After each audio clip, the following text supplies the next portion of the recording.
સખીબાઈ એક મુંડાએ રાજા કુટુંબ મુંડાએ એક રાજાના મહેલમાં એક ચકલી રહેતી હતી। એક દિવસ રાજા સભા ભરીને બેઠો હતો। ચકલી રાજાના માથા ઉપરથી ઉડી અને ભૂલથી એની ચરક રાજાના માથા ઉપર પડી। રાજા ખૂબ જ ગુસ્સે થઈ ગયો। એણે એના સિપાઈઓને હુકમ કર્યો કે ચકલીને પકડીને એનું માથું મૂંડી નાખો। ચકલીને ઘણું લાગી આવ્યું।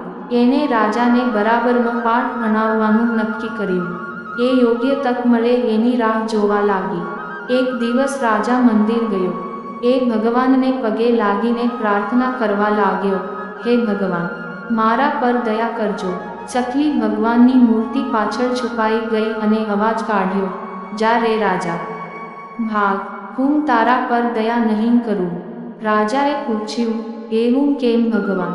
ચકલી બોલી, પહેલાં તારું માથું મૂંડાવ। રાજાએ ઘરે જઈને માથું મૂંડાવ્યું। પછી પાછો મંદિર આવ્યો અને પ્રાર્થના કરવા લાગ્યો, હે ભગવાન, મારા પર દયા કરજો। ચકલી ભગવાનની મૂર્તિ પાછળ છુપાઈ ગઈ અને અવાજ કાઢ્યો, જા રે રાજા, ભાગ, હું તારા પર દયા નહીં કરું। રાજાએ પૂછ્યું, એવું કેમ ભગવાન? ચકલી બોલી, પહેલાં તારી રાણીનું માથું મૂંડાવ। રાજાએ ઘરે જઈને રાણીનું માથું મૂંડાવ્યું।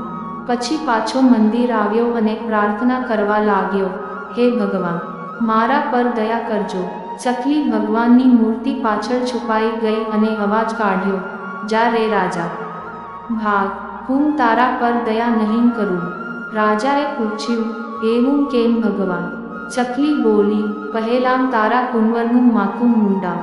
રાજાએ ઘરે જઈને કુંવરનું માથું મૂંડાવ્યું। પછી પાછો મંદિર આવ્યો અને પ્રાર્થના કરવા લાગ્યો, હે ભગવાન, મારા પર દયા કરજો। ચકલી ભગવાનની મૂર્તિ પાછળ છુપાઈ ગઈ અને અવાજ કાઢ્યો, જા રે રાજા, ભાગ, હું તારા પર દયા નહીં કરું।